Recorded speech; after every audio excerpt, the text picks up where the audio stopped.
Maya's world imploded the instant the wealthy customer saw her mother's photograph, his face transforming from polite indifference to shocked recognition. The truth hidden in his stunned silence would destroy everything she thought she knew about herself. Before we continue, don't forget to subscribe to the channel, like the video, and comment where in the world you're watching from. Let's go. A single moment can change the trajectory of two lives forever. For Maya Collins, a 26-year-old waitress struggling to make ends meet, that moment came on a rainy Tuesday evening at Emerson, an upscale restaurant where the elite of Westbridge came to see and be seen. For Alexander Harrington, a 45-year-old real estate magnate whose name graced half the buildings in the downtown skyline, it was the instant a forgotten face from his past emerged from the shadows of memory, threatening to unravel everything he'd built. The soft amber lights of Emerson's cast a warm glow over the white tablecloths and crystal glasses. Rain pattered against the floor-to-ceiling windows, transforming the city beyond into a watercolor painting of blurred lights and shadowy silhouettes. Maya moved between tables with practiced grace, her black vest and crisp white shirt a stark contrast to the vibrant personalities she served each night. Maya, table 7, Rico, the head server, called out. VIP,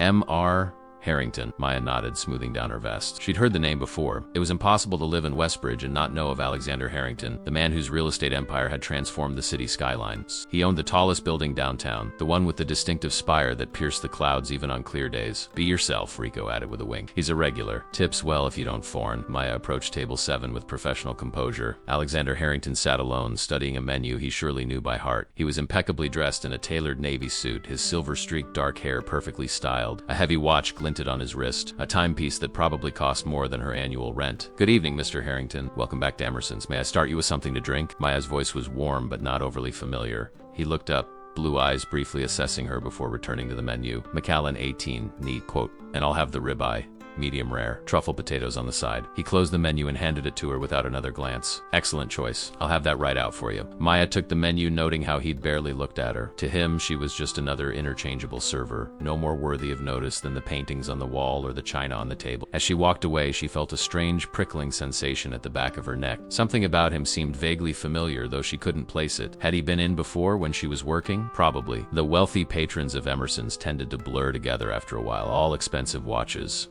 designer clothes, and that particular ease that came with never having to worry about money. The evening progressed smoothly. Maya delivered his Macallan, then his steak, checking in at appropriate intervals but giving him the space that regulars like him preferred. He spent most of the meal on his phone, sending emails or texts with rapid-fire precision, barely acknowledging her presence when she refilled his water or removed finished plates. It wasn't until she brought his coffee, espresso, no sugar, that something changed. As she set the small cup on the table, her sleeve rode up slightly, revealing a delicate silver bracelet with a distinctive charm, a small crescent moon with a tiny star dangling from its tip. Alexander Harrington froze, his eyes fixed on the bracelet. The color drained from his face as if he'd seen a ghost. That bracelet, he said, his voice suddenly hoarse. Where did you get it? Maya touched the bracelet self-consciously. This? It was my mother's. Your mother. He repeated the words slowly, as if testing their weight. What was her name? The question was inappropriate, crossing the line between server and patron. But something in his expression, a mixture of shock and something else she couldn't quite name, made her answer. Elena Collins. His coffee cup clattered against the saucer. Elena Collins, he whispered, the name clearly significant to him. Maya felt a chill run down her spine. Did you know her? Alexander Harrington seemed to recover his composure, straightening his tie in a gesture that seemed more habit than necessity. No, It's just an unusual bracelet. Reminds me of something I saw once. But his eyes kept darting to her wrist, to the silver crescent that had belonged to her mother. When it came time for the check, Maya placed the leather folder on the table. Whenever you're ready, Mr. Harrington. He didn't open it immediately. Instead, he studied her face with an intensity that made her uncomfortable. How long have you worked here, Maya? About 2 years now. And your mother, is she? She passed away 5 years ago. The words still hurt to say aloud. He nodded slowly, as if confirming something to himself. Then he opened the folder, glanced at the bill, and placed his black card inside without comment. When Maya returned with his receipt, he had already stood up, shrugging into an expensive overcoat. He signed the slip quickly, then paused. From his wallet, he withdrew a crisp $100 bill and placed it on the table. You've been very attentive, he said, his voice carefully controlled. Thank you. A $100 tip on a $200 meal was generous, even by Emerson's standards. Maya smiled, genuinely this time. That's very kind of you, Mr. Harrington. Thank you. He nodded stiffly and turned to leave. But something made Maya call after him. Mr. Harrington paused, looking back. You did know her, didn't you? My mother. For a moment, she thought he might deny it again. Instead, his shoulders sagged slightly. It was a very long time ago. The restaurant was quieting now. the dinner rush fading. Maya made a decision. She reached into her pocket and pulled out her phone, quickly swiping to find the photo she always kept close. It was one of the few she had of her mother when she was young, Elena Collins at 22, radiant and full of life, standing on a beach at sunset. This was her, Maya said, holding out the phone. In case you weren't sure. Alexander Harrington took the phone, his hand visibly trembling. As he looked at the image, his expression transformed. The carefully maintained facade of the powerful businessman crumbled, replaced by naked shock and something that looked almost like grief. Whispered, his voice breaking. It really was her. Maya watched his reaction with growing unease. This wasn't the polite recognition of a casual acquaintance. This was the reaction of a man confronting a ghost that had haunted him for years. How did you know her? Maya pressed, emboldened by his reaction. He handed the phone back to her carefully as if it were made of glass. We were ...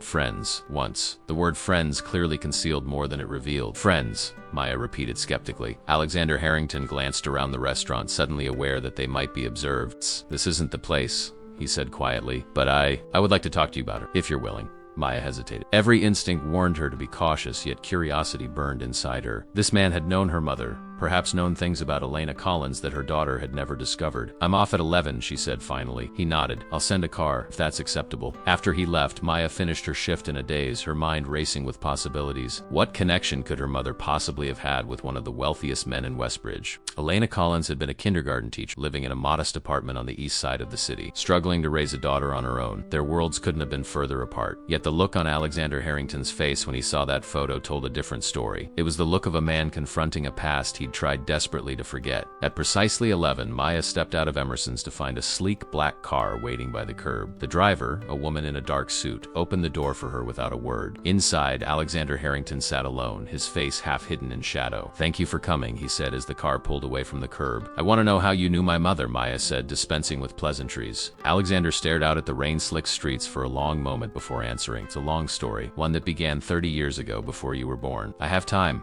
Maya said, settling back into the leather seat. He turned to look at her, his eyes searching her face. You have her eyes, you know, the same shade of brown, like amber in sunlight. People have told me that before. Alexander Harrington took a deep breath. Maya, what I'm about to tell you may change how you think about your mother, about yourself. Are you prepared for that?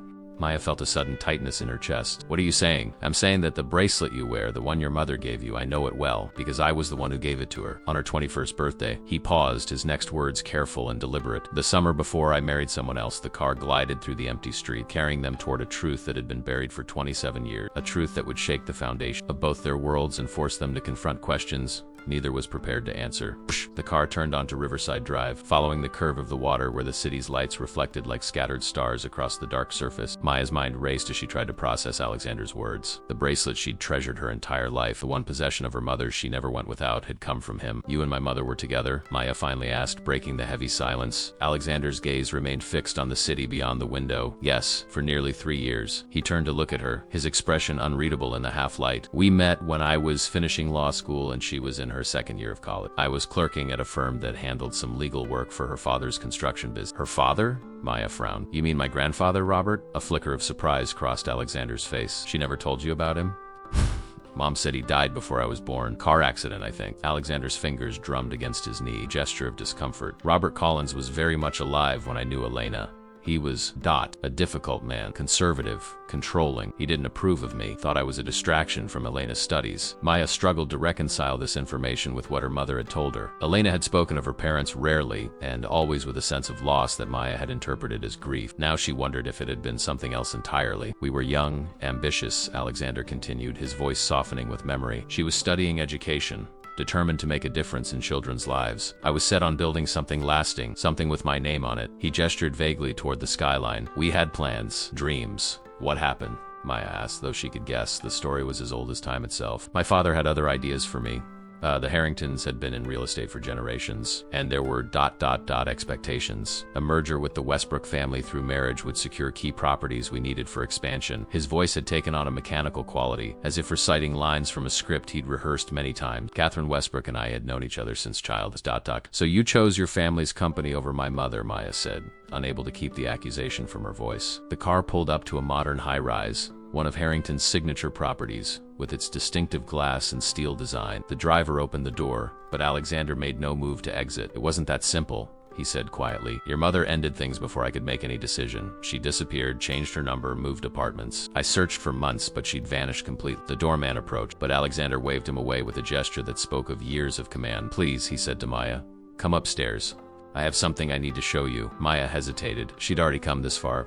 Already stepped into this strange alternate version of her mother's life, a version where Elena Collins hadn't been just a dedicated kindergarten teacher raising a daughter on her own, but a young woman with a past full of secrets. All right, she agreed. Alexander's penthouse occupied the entire top floor of the building, with floor-to-ceiling windows offering a panoramic view of the city and the river beyond. The space was immaculate, all clean lines and minimalist furniture, more like a magazine spread than a home. The only signs of actual habitation were a half-empty glass of scotch on the coffee table and a stack of papers beside it. Can I get you anything? Alexander asked, slipping off his coat. Maya shook her head. Just answers. He nodded, disappearing down a hallway. When he returned, he carried an old leather box, worn at the edges. He set it on the coffee table and gestured for Maya to sit. After your mother left, I kept everything, he explained, opening the box. Every letter, every photograph. I told myself it was because I might find a clue to where she'd gone, but the truth is, I couldn't bear to let her go completely. Inside the box were dozens of photographs. Alina on a beach, Alina laughing in a park, Alina serious over textbooks. Maya's throat tightened at the sight of her mother, so young, so vibrant, so alive. There were letters, too, written in her mother's familiar looping handwriting, ticket stubs from concerts and movies. She never told me, Maya whispered, about any of this, about you. Alexander carefully removed a photograph from the collection. It showed him and Alina together, arms wrapped around each other, standing on the deck of a sailboat. They looked deliriously happy. This was the summer before everything fell apart, he said, handling the image as if it might disintegrate at any moment. We'd rented a boat for the weekend, talked about doing it every summer. He paused, swallowing hard. She was wearing the bracelet in this photo. I'd given it to her the night before. Maya touched the crescent moon charm on her wrist. Her mother had given it to her on her 16th birthday, telling her it represented dreams, how they waxed and waned but never truly disappeared, even when you couldn't see them. Why the moon and star? She asked. A ghost of a smile touched Alexander's lips. Elena used to say I was too practical, too focused on what could be built and measured. One night we were arguing about something trivial, and she dragged me outside to look at the stars. She said, some things can't be owned or controlled, Alex. They can only be witnessed. Shook his head slightly. The bracelet was a reminder that some things are beyond our grasp, but beautiful nonetheless. Maya felt tears threaten. It sounded exactly like something her mother would say. When did you last see her? She asked. Alexander closed his eyes briefly. August 12th, 1997. I remember because it was the day after my engagement to Catherine was announced in the papers. Alina came to my apartment. She was ... distraught. Said she'd been trying to reach me for days. What happened? We argued. She accused me of betraying everything we'd planned. Told her I had responsibilities. Obligations. Terrible, hollow words. He ran a hand through his hair, disheveling its perfect arrangement. She told me I was a coward, that I'd regret choosing money and family expectations over love. A bitter laugh escaped him. She was right, Maya did the math quickly. August 1997. She'd been born in April 1998.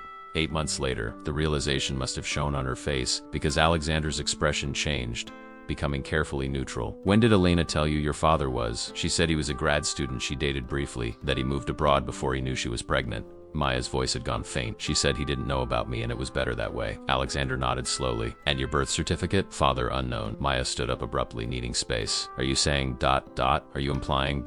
single quotes? I don't know, Alexander said honestly. But the timing ... It's possible. Maya turned away, staring out of the city, a city shaped in part by the man who might be her father. Her mind reeled with implications. If what he suggested was true, then her entire understanding of her identity was built on a foundation of her mother's lies. Did you ever wonder? She asked, her back still to him. Did you ever think she might have been pregnant when she disappeared? No, Alexander admitted. I was ... self-absorbed, focused on my own pain, my own sense of loss. And then I was busy building my life with Catherine, building the company. He paused. By the time I had space to truly reflect, years had passed. I hired private investigators several times over the years, but they never found any trace of Elena Collins. Maya turned back to him, studying his face for any resemblance to her own. His eyes were blue, not brown like hers. His jawline was stronger, his features more angular, but there was something in the shape of his brow, in the way he held himself, that felt unsettlingly familiar. Why did you come to Emerson's tonight? She asked suddenly. Alexander blinked at the apparent non sequitur. I'm a regular there, but you've never been seated in my section before. I would have remembered you. He hesitated. I requested you specifically. Why? Your name on the staff. Maya Collins? I was curious.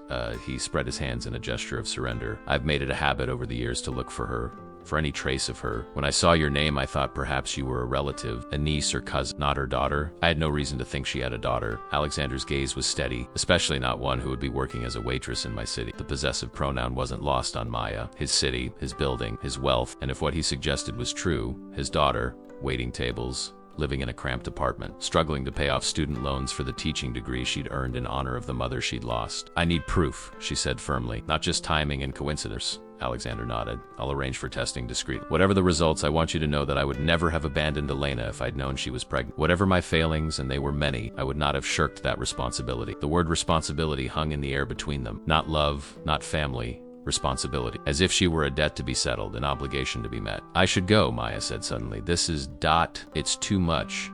Alexander rose. I understand. My driver can take you home. He hesitated. May I call you tomorrow? To arrange the testing? Maya nodded stiffly. She gathered her coat but paused at the elevator. She never stopped wearing it, you know. The bracelet, even when everything else she owned was secondhand or practical, she kept this. Sometimes I'd catch her touching it, looking sad. She met his gaze directly. She didn't hate you in the end. Whatever happened between you, she made sure I'd never heard a bad word about my father. Any father, real or invented. As the elevator doors closed between them, Maya saw Alexander Harrington, billionaire city shaper, possible father, raise a hand to his eyes in a gesture that might have been weariness or might have been grief. Either way, it was the most human she'd seen him look all night. She rode down in silence, the weight of the evening's revelations pressing against her chest. Tomorrow would bring tests and answers, but tonight she needed to sit with the possibility that everything she thought she knew about herself and her mother had been carefully constructed fiction, a fiction designed to protect her from the truth, that she might be the daughter of the man who had broken her mother's heart. Sleep eluded Maya that night. She lay in her small studio apartment, staring at the ceiling as raindrops traced jagged patterns on the window. The bracelet felt heavy on her wrist, weighted with new meaning. She'd always treasured it as a connection to her mother, but now it linked her to a stranger, a powerful man who might be her father. Dawn was breaking when Maya finally gave up on sleep. She made coffee and sat by the window, watching the city awaken. Alexander Harrington's buildings dominated the skyline, steel and glass monuments to ambition and wealth. If what he suggested was true, she was heir to that legacy. Not that it seemed to matter after 27 years of absence. Her phone buzzed with a text from an unknown number. Asterisk car will pick you up at 9 a.m. if convenient. Testing arranged at private clinic. Asterisk. Maya stared at the message. The brevity,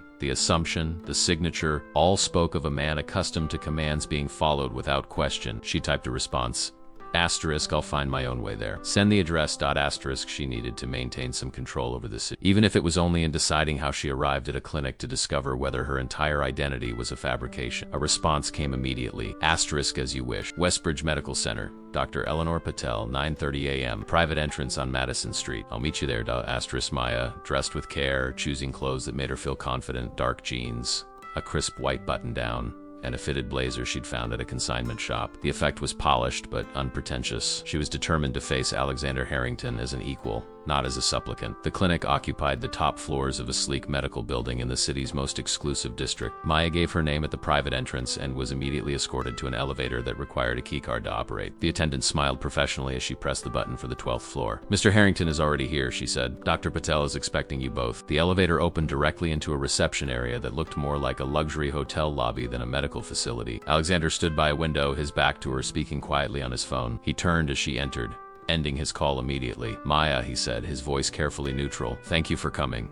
I need to know the truth, she replied simply. Dr. Patel emerged from a hallway, a striking woman in her 50s with silver-streaked black hair and intelligent eyes behind designer glasses. She extended her hand first to Maya. Ms. Collins, I'm Dr. Patel. I understand this is a sensitive situation. Her handshake was firm, her manner direct but kind. I've prepared a private suite where we can discuss the procedure and answer any questions you might have. The suite resembled an upscale living room with comfortable furniture and abstract art on the walls. No examination tables or medical equipment in sight. Dr. Patel gestured for them to sit. Mir. Harrington has requested a paternity test, she began, looking between them. We use a simple cheek swab method, completely painless. Results are typically available within 48 hours, but given the circumstances, I've arranged for expedited processing. We should have an answer by this evening. That quickly? Maya asked, surprised. We have an in-house lab, Doctor, Patel explained, and Mr. Harrington has requested priority processing. Of course he had. Maya glanced at Alexander, who sat with perfect posture, his expression giving nothing away. She wondered how many times he'd been in situations like this. Private clinics, discreet testing, problem solved efficiently with money and influence. Before we proceed, Dr. Patel continued, I want to confirm that you're both here voluntarily and understand what we're testing for. The results will be completely confidential, shared only with the two of you. I understand, Maya said. Alexander nodded. As do I, Doctor. Patel produced 2 sealed packages, each containing a sterile swab. In that case, we can proceed whenever you're ready. The actual test took less than a minute, a quick swab inside each of their cheeks. The samples sealed and labeled, paperwork signed. Dr. Patel excused herself to deliver the samples to the lab personally, leaving Maya and Alexander alone in the suite. What happens if the test is positive? Maya asked after a moment of silence. Alexander clasped his hands in his lap. That would be entirely up to you. I wouldn't expect you to suddenly become a Harrington in name or lifestyle, but I would like the opportunity to get to know you, and to provide for you in whatever way seems appropriate. I don't need your money, Maya said reflexively. A hint of a smile touched his lips. Everyone needs money, Maya. The question is what kind and how much. He gestured vaguely. Your education, your career aspirations, your living situation. These are all areas where I could help, if you'd allow it. And if the test is negative, Alexander's expression sobered, then I still owe you an apology for disrupting your life. And perhaps we both need to find Elena to understand why she created the narrative she did. My mother is dead, Maya said sharply. I'm sorry, truly. He seemed to mean it. May I ask how she died? Cancer? 5 years ago. Maya swallowed hard. It was quick, at least. 4 months from diagnosis, too. The end. Alexander looked stricken. I had no idea. I'm so sorry, Maya. Were you still looking for her then? Your investigators? He hesitated. No, Catherine, my wife, asked me to stop about 15 years ago. She said it was unhealthy, that I was chasing a ghost. His gaze dropped to his wedding ring, a simple platinum band. She was probably right. Tell me about her. Your wife, Catherine? Alexander seemed surprised by the question. She's brilliant. Graduated top of her class at Wharton. She runs the Westbrook Foundation now. Education initiatives, primarily. We have 2 children. James is 21, studying at Yale. Emma's 19 at Brown. Maya absorbed this information. Half-siblings, possibly. A stepmother who was a philanthropist. A family of privilege and pedigree. Does Catherine know you're here? About me? No. His answer was immediate. I thought it best to confirm the situation before involving her. This would be complicated for everyone. An understatement, surely. Maya tried to imagine how Alexander's wife would react to the sudden appearance of an adult daughter from a relationship that predated their marriage. A living reminder of another woman he had loved. And your children, how would they feel about a half-sister appearing from nowhere? Alexander ran a hand over his face, the gesture making him look suddenly older. I honestly don't know. James and Emma have had a very different upbringing than you. They've never wanted for anything, never had to struggle. He met her gaze directly. But they're good people, Maya. Catherine, I made sure of that. The implication was clear, despite their privilege. The Harrington children had been raised with values. Maya wondered if that was true or simply what Alexander needed to believe. You said you and my mother had plans, Maya said, changing tack. What kind of plans? A shadow crossed Alexander's face. We talked about starting a practice together. Law and education, helping underserved communities access better schools, fighting for educational equity.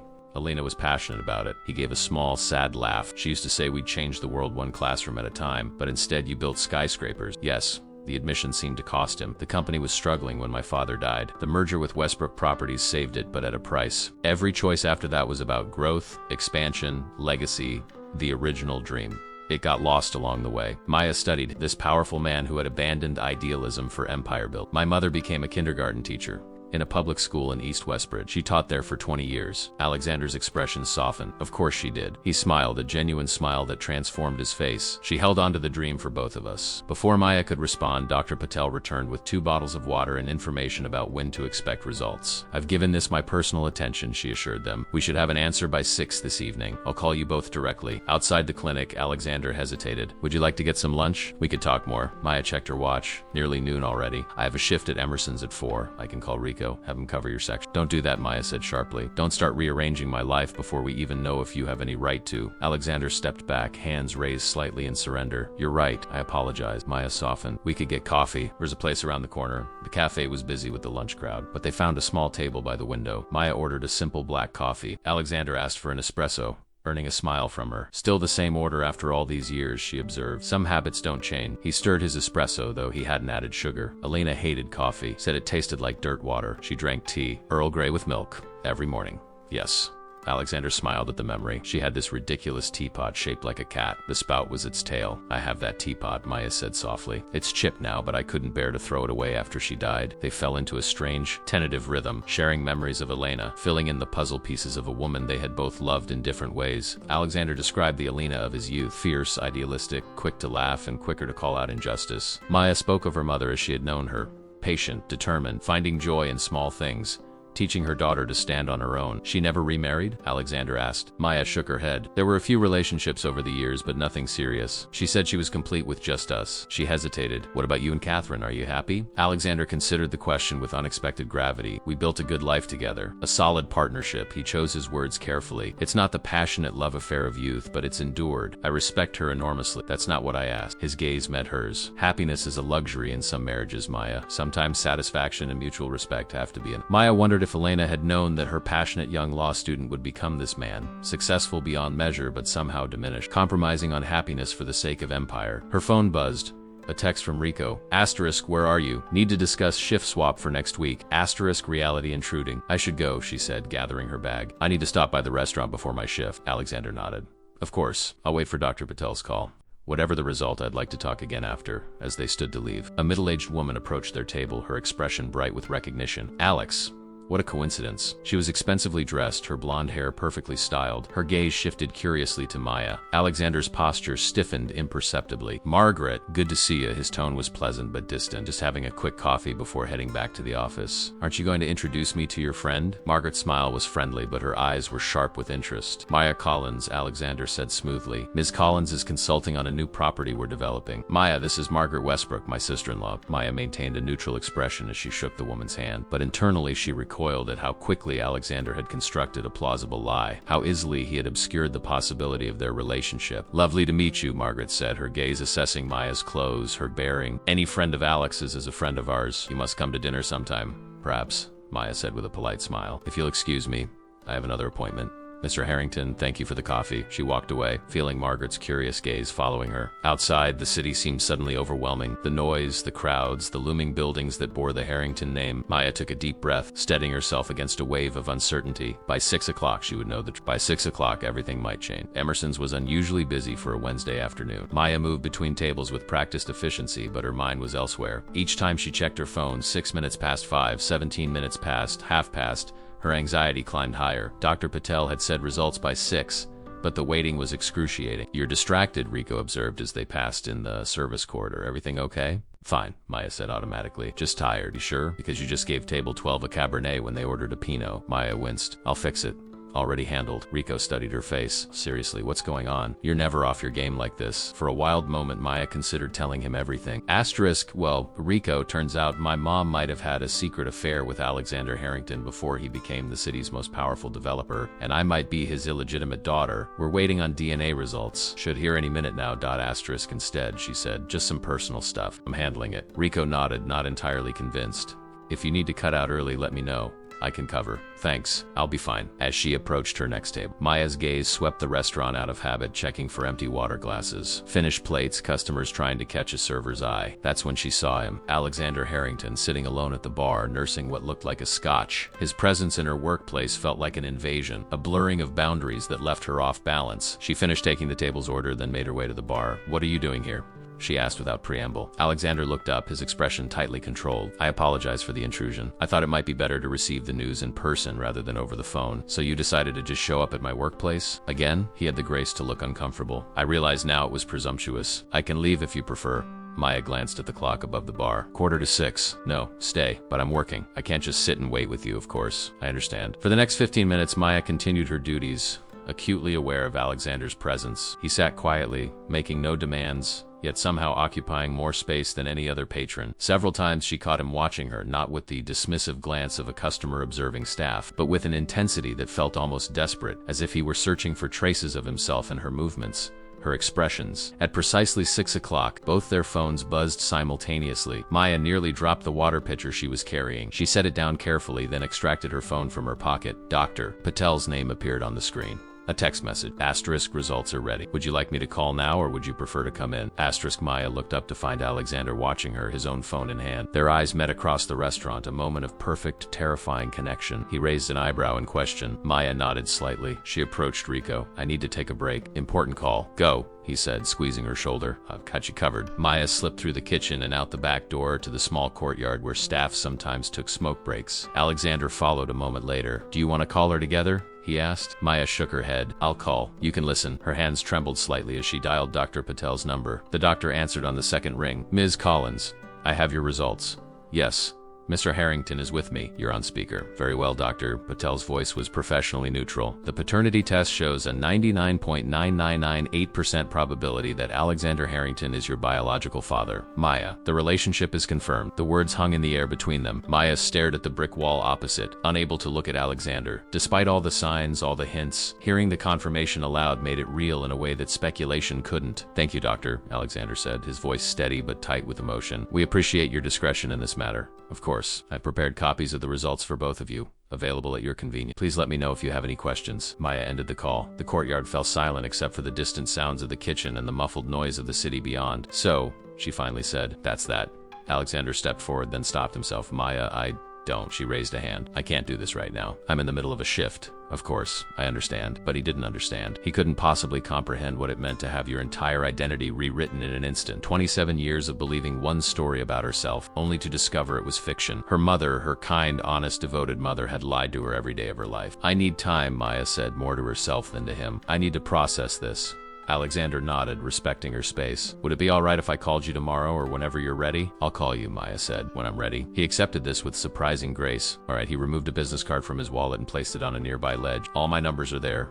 Anytime, day or night. Maya watched him leave, this stranger who was her father, the man whose DNA had shaped her bones, her blood, the color of her eyes, a man who had loved her mother once, but not enough to choose her over ambition and family expectations. She returned to the restaurant, going through the motions of service with mechanical precision. Take orders. Deliver food, refill drinks, smile. The routine required no thought, which was fortunate because Maya's mind was elsewhere, spinning through memories, reinterpreting her entire life through this new lens. Had her mother looked at her and seen Alexander's features? Had she resented those reminders or cherished them? Why had Elena kept this secret even as she was dying? Had she really believed Maya was better off not knowing? By the time her shift ended, Maya was exhausted, emotionally wrung out but still buzzing with adrenaline. She declined Rico's offer of a drink with the other staff and headed home, walking the 15 blocks to her apartment despite the late hour. The night air was cool against her skin as she walked, her mind gradually clearing with each block. The city felt different somehow, as if it had reconfigured itself around her new reality. The Harrington building loomed ahead, its distinctive architecture cutting a sharp silhouette against the night sky. Her father's building, one of dozens he owned. Her phone buzzed with a text. Alexander, asterisk, I hope I didn't make your evening more difficult. I'm here when you're ready to talk, asterisk. Maya didn't respond. What could she possibly say? Asterisk, thanks for the jeans. Sorry my mother kept me secret for nearly 3 decades. When she reached her apartment, she kicked off her shoes and collapsed onto the sofa. The exhaustion of the day caught up with her all at once. Closed her eyes, just for a moment. She dreamed of her mother. Not the mother she had known, sick and fading in a hospital bed, but the young, vibrant woman from Alexander's photographs. In the dream, Elena was trying to tell her something important, but Maya couldn't hear the words. She kept reaching for her mother, but Elena remained just out of reach, her lips moving silently, urgently. Maya woke with a start, disoriented. Sunlight streamed through the window. She'd slept through the night on the couch. Her phone showed 3 missed calls, 1 from Rico, 2 from unknown numbers, and a string of texts. She ignored them all, dragging herself to the shower. Under the hot water, her thoughts began to crystallize. The shock was wearing off, replaced by a growing anger at her mother for the lies, at Alexander for his absence, at herself for being blindsided by a truth that had been there all along, hidden in plain sight in the bracelet on her wrist. By the time she emerged, wrapped in a towel, she felt more centered. She would face this on her terms. She would set boundaries. She would decide what Alexander Harrington's role in her life would be, if he had one at all. Her phone rang again. Unknown number. She almost ignored it, but a nagging feeling made her answer. Maya Collin? A woman's voice, unfamiliar? Yes. Who's this? This is Jessica Reed from the Westbridge Herald. I'm hoping to speak with you about your connection to Alexander Harrington. Maya's blood ran cold. Excuse me. We received an anonymous tip that you might be Mr. Harrington's daughter. Care to comment? I have no comment. How'd you get this number? Ms. Collins, this is potentially a significant story about one of our city's most prominent businessmen. If you'd like to control the narrative. Maya hung up. Her hands were shaking as she quickly dressed in jeans and a sweater. A minute later, her phone buzzed with a text from Alexander. Asterisk, Maya, call me immediately. It's urgent. Asterisk. Before she could respond, someone knocked on her door. 3 sharp raps that seemed to echo through her small apartment. Maya approached cautiously, checking the peephole. A woman in her 50s with silver blonde hair stood in the hallway, her posture rigid with tension. Even without an introduction, Maya knew instantly who she was. The resemblance to the photos she'd seen online was unmistakable. Catherine Harrington, Alexander's wife, the woman who had built a life with him while Maya and her mother struggled alone. Maya hesitated, her hand on the doorknob. She could pretend to be out, avoid this confrontation entirely, but the truth was already escaping, already taking on a life of its own. She might as well face it head on. She opened the door. Catherine Harrington was impeccably dressed in a tailored pantsuit, her makeup flawless. not a hair out of place. Only the tightness around her eyes betrayed her emotional state. Ms. Collin, her voice was controlled, cultured. I believe we need to talk. How did you find me? Maya asked. That's hardly important. May I come in? Maya stepped aside, allowing Catherine to enter her modest apartment. She watched as the older woman took in the surroundings, the secondhand furniture, the cramped kitchen, the stack of teaching textbooks on the coffee table. If Catherine was judging, she kept it from her expression. I'll be direct, Catherine said, turning to face Maya.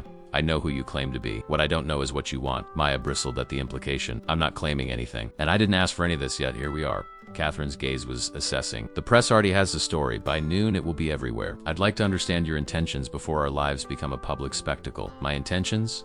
Maya echoed. I found out yesterday that your husband is my father. I'm still processing that information. I don't have intentions. Catherine's expression softened fractionally. You truly didn't know? My mother never told me. I thought my father was some grad student who moved abroad before I was born. Your mother, single quotes. Catherine hesitated. Elena Collin. Yes. Something unreadable flashed across Catherine's face. Not quite anger. Not quite pain. I see. They stood in uncomfortable silence. Two women whose lives had been shaped by the same man in vastly different ways. Outside, the city continued its morning routine, oblivious to the drama unfolding in Maya's apartment. What happens now? Maya finally asked. Catherine smoothed an invisible wrinkle from her sleeve. That's what I came to discuss. The situation requires management. Management, Maya repeated, the word tasting bitter. You make it sound like a PR crisis. That's precisely what it is. Catherine's tone remained even, matter of fact. The Harrington name is attached to more than just buildings. It represents charitable foundations, corporate partnerships, political connections, thousands of jobs. A scandal affects all of that. Maya crossed her arms. I'm not a scandal. I'm a person. Of course you are. Catherine's expression softened slightly. A person who is about to be thrust into a spotlight you never asked. Trust me, Ms. Collins, you want this managed as much as we do. Before Maya could respond, her phone rang. Alexander, she answered, putting it on speaker. I'm guessing you know your wife is here, Catherine. Alexander's voice registered genuine surprise. Where are you? At Maya's apartment, Catherine replied coolly. Doing what you should have done immediately, containing the situation. How did you even find her address? A note of anger crept into his voice. Please, Catherine scoffed. The PI reports have been coming to my email for years. Did you think I didn't know you were still looking for Elena? Maya watched this exchange with growing disbelief. Wait, you knew about my mother? All along? I knew Alexander had a relationship before me, Catherine replied. I knew he never quite got over her. I didn't know about you. I'm coming over, Alexander said. Both of you, please don't do anything until I get there. The press already has the story. Alex, Catherine countered. We don't have time for your crisis of conscience. I'm proposing a solution to M's. Collins that protects everyone involved. Catherine, don't. She ended the call. Turning back to Maya, she spoke with renewed determination. Here's what I suggest. We acknowledge you publicly as Alexander's daughter from a previous relationship. We say he only recently discovered your existence.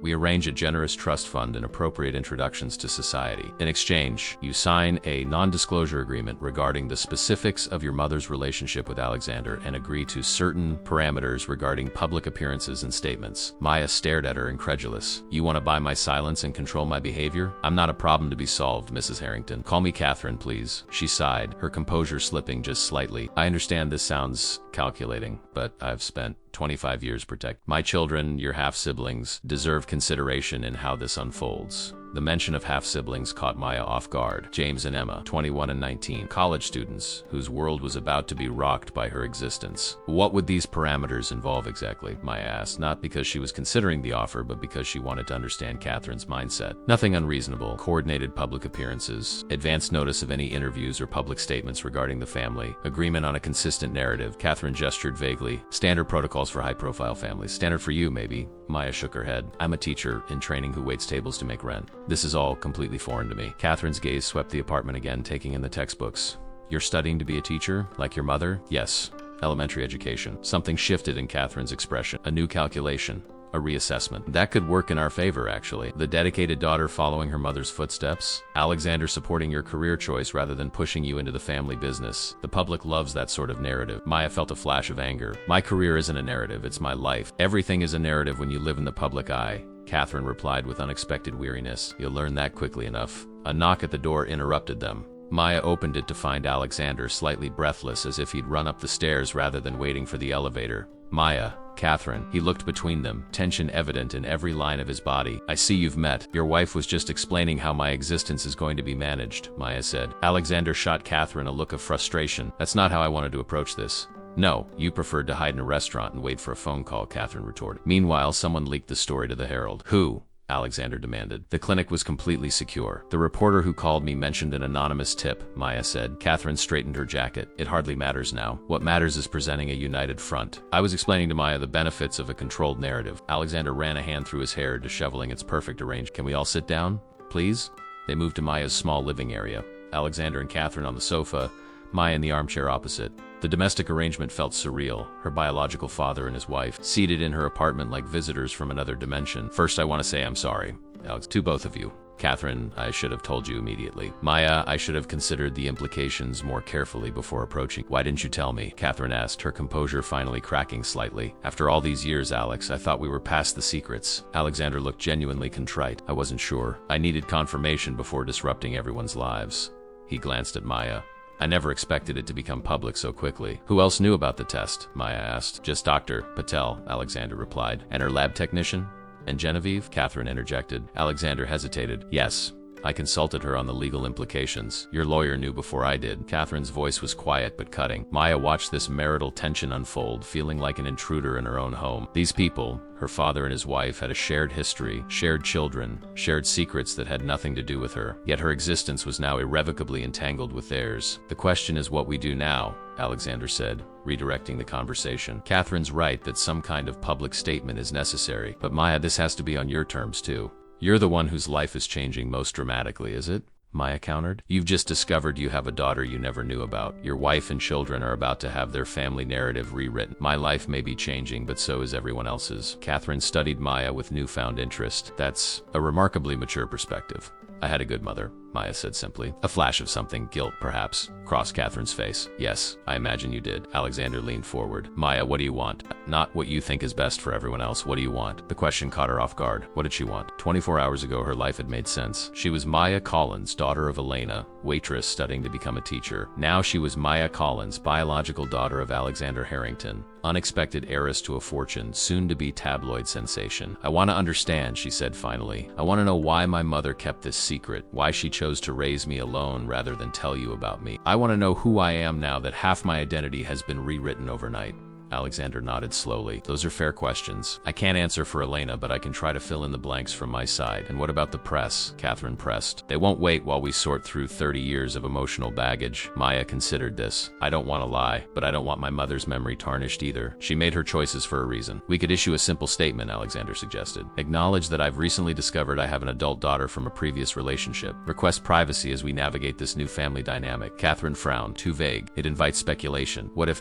single quotes. Maya hesitated, then continued. What if we say my mother chose not to inform you of my existence, that she raised me on her own and I only discovered my paternity after her death? It wasn't entirely accurate. Elena had been gone 5 years, and Maya had only learned the truth days ago, but it protected her mother's agency in the narrative. It presented her choice as deliberate rather than the result of Alexander's abandonment. Catherine considered this. That could work. It shifts focus from Alexander's absence to your mother's independence. A feminist angle, almost. It's also closer to the truth than many alternatives, Alexander. Elena did choose to disappear, to keep Maya from me, for reasons we may never fully understand, Maya said quietly. Catherine's phone buzzed. She checked it, her expression tightening. The Herald is running the story in an hour. We need to get ahead of this. She looked at Maya. Are you willing to be photographed with Alexander? A single controlled image released with our statement would help shape the narrative. Maya hesitated. I don't know. It would be on your terms, Alexander assured her. Whatever you're comfortable with. Maya thought of her students at the school where she was doing her teaching practicum, the other servers at Emerson, her small circle of friends. By tomorrow, they would all know. The story would follow her forever, the waitress who discovered she was a Harrington. One photo, she agreed reluctantly, but nothing staged or fake. I won't pretend we're suddenly a happy family. Authenticity works better anyway, Catherine said, already typing on her phone. I'll have our PR team draft a statement based on what we've discussed. Alexander, call Charles and have him bring the car around. Maya, is there somewhere nearby we can take a natural-looking photo? A park, perhaps? Maya marveled at Catherine's efficiency, her ability to compartmentalize emotion and focus on practical solutions. She'd spent years resenting the nameless, faceless woman who had claimed Alexander when her mother couldn't, but seeing Catherine in action, Maya found it difficult to maintain that resentment. This was a woman protecting her family the only way she knew how. There's a small garden at the end of my block, Maya offered. I go there sometimes to read. Perfect. Catherine stood, smoothing her already immaculate clothing. Casual setting, neutral territory. Maya wears something simple but polished. Alexander loosed the tie. As they prepared to leave, Maya's phone rang again. Rico from the restaurant. Maya, have you seen the news? There's reporters asking about you at Emerson's. What the hell is going on? It's complicated, Rico. I can't come in today. I figured that much. Boss says take whatever time you need, but Maya... Is it true? Are you really Alexander Harrington's secret daughter? Maya looked across the room at Alexander, who was removing his tie as instructed, and Catherine, who was efficiently organizing their impromptu press response, her new reality materializing before her eyes. Apparently so, she said. I'll explain everything later, I promise. As she ended the call, Alexander approached her. Ready? Maya touched the crescent moon bracelet on her wrist, her mother's bracelet, the one tangible link between her old life and this new, unexpected chapter. As ready as I'll ever be, she replied. The three of them stepped out into the morning sunlight, an unlikely trio united by blood, circumstance, and necessity. As they walked toward the garden, Maya couldn't help wondering what her mother would think of this moment, her daughter walking between Alexander Harrington and his wife, preparing to claim her place in a world Elena had deliberately left behind. The garden at the end of Maya's block was a small urban oasis, a patch of green amid concrete, with neatly trimmed bushes and a few flowering plants surrounding a central fountain. At this early hour, it was nearly empty, just a woman reading on a bench and an elderly man walking a small dog. Xander stood awkwardly beside a flowering shrub as Catherine inspected the area with a critical eye. This will work, she decided. Natural but pleasant. Maya, stand here beside Alexander. Close enough to suggest connection, but not so close that it looked staid. Maya marveled at how Catherine had seamlessly transitioned from shocked wife to image consultant. Her efficiency was almost admirable, if deeply unsettling. Don't look directly at the camera, Catherine instructed, pulling out her phone. Look slightly off to the side, as if you're mid-conversation. Alexander, your left side photograph's better. How would you know that? Maya couldn't help asking. 25 years of charity galas and corporate portraits, Catherine replied without looking up from her phone. You learn these things. She took several photos in rapid succession, then reviewed them with a critical eye. These will do. I'll send the best one to Marcus with the statement. Maya felt a strange detachment watching Catherine work. This woman, technically her stepmother, was packaging her existence into a palatable public narrative within hours of learning about her. The speed and precision with which the Harringtons managed crisis was both impressive and disturbing. What happens after the statement goes out? Maya asked. Catherine slipped her phone back into her pocket. There will be questions, requests for interviews, speculation. We decline all interviews for now, citing privacy concerns. The story will cycle through the news for a day or two, then fade as the next scandal emerges. And then? Maya pressed. Then we begin the integration process, Catherine said simply. Controlled introductions to family members, perhaps a carefully orchestrated public appearance at a charity function. Eventually we establish a new normal. The integration process? Maya repeated, incredulous. I'm not a corporate merger. Alexander winced. That's not what Catherine meant. It's exactly what I meant, Catherine corrected him. This is a significant change to our family structure, and it requires strategic management. She turned to Maya. I don't mean to be cold, but sentimentality won't serve any of us right now. Single quotes. Before Maya could respond, Catherine's phone rang. She answered immediately, her posture stiffening as she listened. I see. Yes. We're addressing it now. The statement will be out within the hour. No comment until then. She ended the call, her expression grim. The story's spreading faster than anticipated. 3 more outlets had picked it up. Alexander ran a hand through his hair. We should get Maya somewhere private. My apartment, Maya began. Is likely already being watched, Catherine finished. Reporters know where you live, where you work. They'll be looking for you. Maya felt her heart race. The reality of what was happening finally hit her with full force. By this afternoon, everyone she knew would be reading about her. Friends, colleagues, professors, the families of the children she taught. Her life as she knew it was evaporating in real time. I need to call Rico, she said suddenly, and my supervisor at the school. They deserve to hear this from me, not the news. Catherine nodded approvingly. Good instinct. Make those calls quickly. Then we need to move you to a secure location until this initial wave passes. I'm not going into hiding, Maya protested. Not hiding, Alexander clarified. Just ... strategic retreat. A day or two at most. Maya looked between them. These two strangers who were suddenly micromanaging her life. This is insane. Yesterday I was just Maya Collins, waitress and teaching student. Now I'm being managed by a crisis team and hiding from reporters. Welcome to the Harrington family, Catherine said dryly. To Maya's surprise, Alexander laughed, a genuine, unguarded sound that seemed to startle even him. She's got you there, Maya. This is what being a Harrington means. Constant crisis management. Something in his tone caught Maya's attention. There was weariness there, but also a hint of Was it longing? For something simpler, perhaps. She wondered if Alexander Harrington, with all his billions, ever missed being just Alexander, the law student with dreams of changing the world one classroom at a time. I need to make those calls, Maya said, pulling out her phone. As she stepped away, she overheard Catherine speaking to Alexander in low, urgent tones. Single quotes ... Need to tell James and Emma before they see it online. I've called them both, asked them to meet us at home this afternoon. How did they sound? Alexander asked, his voice tense, confused, concerned. They think it's about us, that we're getting divorced. In some ways, that might have been easier, Alexander murmured. Maya pretended not to hear as she dialed Rico's number. He answered on the first ring. Maya, what the hell is going on? There's a reporter here asking if you're really Alexander Harrington's secret daughter. It's complicated. Rico, but ... Yes, I just found out myself. She explained the basics, finding out through the bracelet, the paternity test.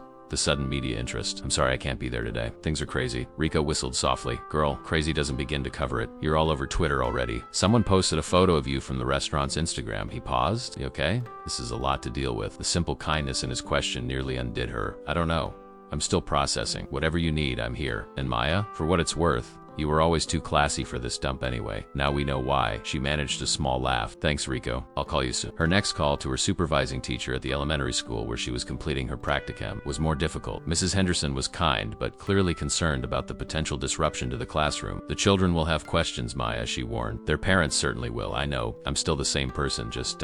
with more complicated family circumstances than I realized. Take a few days. We'll work through this together when you return. By the time Maya finished her calls, Catherine had arranged a car and a safe house, a penthouse apartment in another Harrington property across town, where security was tight and access was controlled. The statement will go out in 20 minutes, Catherine informed them as they got into the car. I've instructed Marcus to release it along with the photo. Brief, factual, dignified. Maya stared out the window as they drove, watching her familiar neighborhood fade from view. The city looked different somehow, more threatening, less like home. Your half-siblings will be at the house at 4, Catherine continued, scrolling through emails on her phone. I suggest we all meet them together. A united front. Shouldn't Maya have some time to adjust before meeting James and Emma? Alexander asked. There is no time, Catherine replied simply. The story is moving too quickly.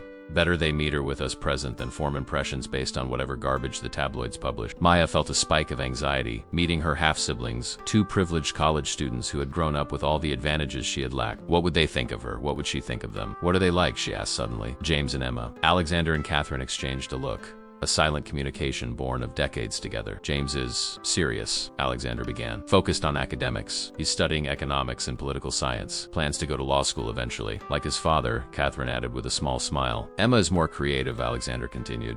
Art history major, minor in studio art. She's the free spirit of the family. Within reason, Catherine qualified. She's still a Harrington. Maya tried to picture these young adults who shared her blood but not her experience. Would they see her as an interloper? A threat to their inheritance? An embarrassing family secret suddenly made public? They're good kids, Alexander said, as if reading her thoughts. They'll be shocked, of course, but they're not vindictive or cruel. They've been raised with certain expectations about family loyalty, Catherine added. Once they understand you're a Harrington, they'll adjust. Maya frowned. I'm not a Harrington.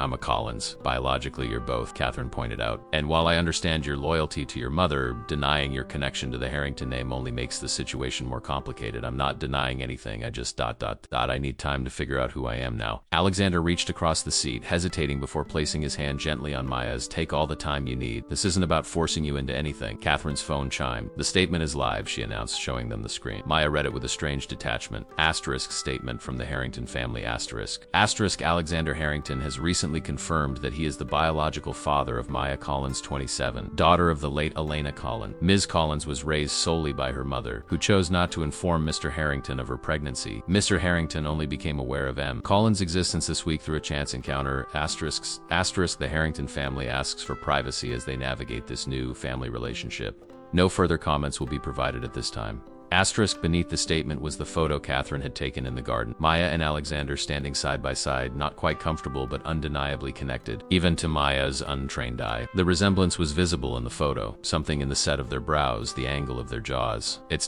fine, Maya said finally. Simple, truthful mostly. It's the framework we build on, Catherine explained. The first impression is critical. The car pulled into an underground garage, bypassing the main entrance of a gleaming high-rise. A security guard approached, nodded to Alexander, and escorted them to a private elevator that required a key card. The safe house turned out to be a stunning 3-bedroom penthouse with floor-to-ceiling windows offering panoramic city views. The decor was impersonal but luxurious, like an upscale hotel suite designed to offend no one. This is one of our corporate apartments, Alexander explained, used for visiting executives or important clients. You'll be comfortable here. Single quotes. Maya wandered to the windows, looking out at the city below. Somewhere down there, reporters were writing stories about her.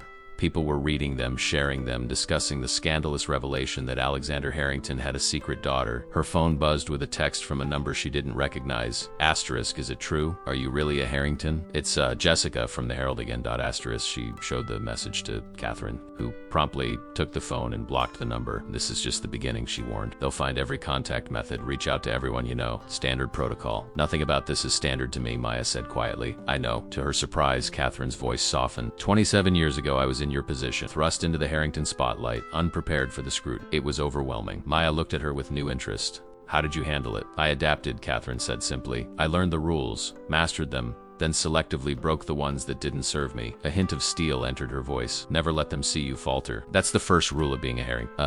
Maya wondered if this was Catherine's version of solidarity, offering survival tips for navigating the shark-infested waters of wealth and privilege. It wasn't warm maternal guidance, but there was a kind of hard-won wisdom in it that Maya couldn't help but respect. I should freshen up before we meet James and Emma, she said, suddenly aware of her wrinkled clothes and the dark circles under her eyes from her sleepless night. Of course, Catherine gestured toward a hallway. Master Suite is through there. The closet should have some basics that might fit you. Nothing fancy, but better than yesterday's clothes. Maya raised an eyebrow. You keep a closet stocked with women's clothing in your corporate apartment? We host international executives and their spouses, Catherine explained. Sometimes luggage gets lost. It's just good hospitality. As Maya headed toward the bedroom, she heard Alexander speak quietly to Catherine. Thank you, he said, for handling this ... for not ... single quotes for not falling apart at the discovery that you have a daughter with the woman you loved before me. Catherine finished for him. Don't thank me yet, Alexander. We're still in the crisis management phase. The emotional reckoning comes later. Maya closed the bedroom door, not wanting to hear more. She sat on the edge of the king-size bed, running her hands over the luxurious duvet. In the adjoining bathroom, she found toiletries still in their packaging, high-end brands she usually couldn't afford. The closet,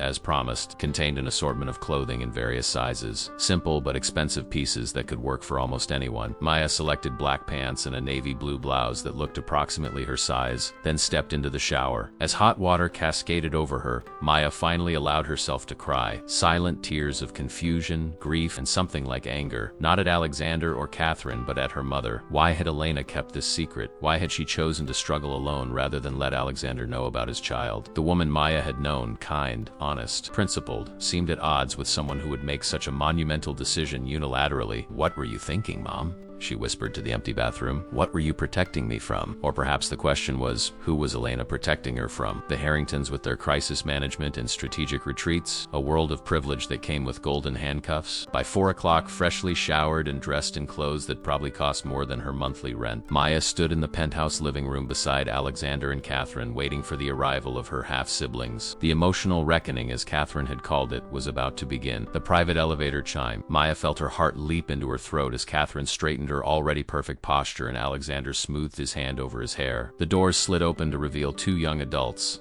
A tall, serious-looking young man in chinos and a button-down shirt, and a slender young woman with dark hair pulled into a messy bun, wearing an oversized sweater over leggings. James and Emma Harrington stepped into the penthouse, their expressions wary and confused. They both kissed Catherine's cheek automatically, then turned to their father with questioning looks. What's going on, Dad? James asked. Mom's cryptic text said it was urgent family business. His gaze shifted to Maya, polite but distant. Hello. Alexander took a deep breath. James, Emma, this is Maya Collins. Maya ... single quotes. He hesitated, then continued. Maya's my daughter, your half-sister. The silence that followed was deafening. Emma's eyes widened, her gaze darting between her father and Maya. James's expression hardened into something unreadable. What do you mean, your daughter? Emma finally asked. How is that possible? Before I met your mother, Alexander explained, I was in a relationship with a woman named Elena Collins, Maya's mother. James's jaw clenched. And you're just finding out about this now?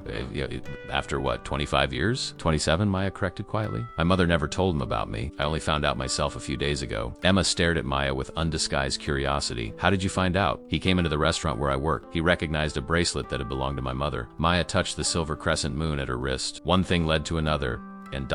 Here we are. We've confirmed paternity, Catherine added, her tone matter-of-fact. Press already has the story. We've issued a statement, but we wanted you both to hear this from us directly, not from social media or the news. This is insane, James muttered, running a hand through his hair in a gesture so similar to Alexander's that Maya felt a jolt of recognition. You're telling us we have a half-sister we never knew about, and the whole world knows before we do. I understand this is shocking, Alexander began. Do you? James shot back. Because from where I'm standing, it seems like you're as blindsided as the rest of us. How did you not know? How did you never check? An uncomfortable silence fell as the question hung in the air. It was the same question Maya had been asking herself. How had Alexander never suspected, never followed up with Elena after she disappeared? Your father had no reason to believe Maya existed, Catherine said firmly. Elena Collins made a choice to raise her daughter alone. That's not Alexander's fault. I'm not trying to disrupt anyone's lives, Maya interjected, feeling the tension in the room escalate. I didn't ask for any of this either. Emma's expression softened slightly. Of course you didn't. She took a step toward Maya, studying her face. You have Dad's eyes.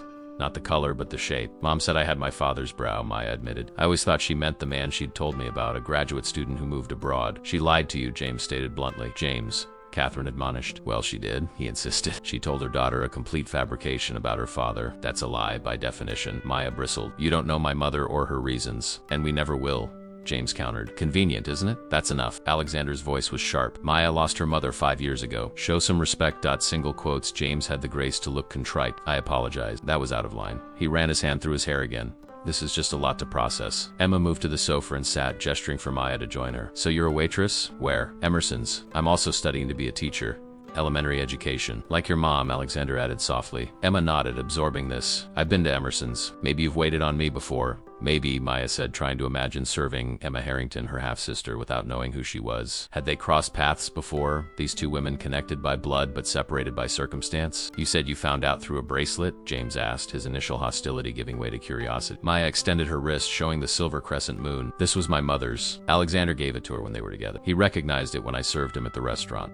I'd never seen that before, Emma said, examining the delicate charm. It's beautiful. It was a 21st birthday gift, Alexander explained. Something to remind Elena that some things are beyond our grasp, but beautiful nonetheless. That's unexpectedly poetic, Dad, Emma said with the hint of a smile. Alexander shrugged, looking slightly embarrassed. I was different then. So what happens now? James asked, addressing the question to his mother. You've issued a statement. The press knows. What's the plan? Catherine smoothed her already smooth hair. We maintain a united front. Limited public appearances. Carefully controlled. We acknowledge Maya as Alexander's daughter, but keep the details private. Eventually, the story loses momentum. And where do you fit in all this? James asked Maya direct. What do you want from ... US? The hesitation before the final word revealed his uncertainty. Was this stranger family now? An interloper? A complication to be managed? Maya met his gaze steadily. I want answers. I want to understand why my mother kept this secret. I want to know who I am now that everything I believed about myself has changed. She paused. I don't want your money if that's what you're worried about. James had the grace to look embarrassed. I wasn't suggesting it's a reasonable concern, Maya interrupted. I'd wondered the same thing in your position.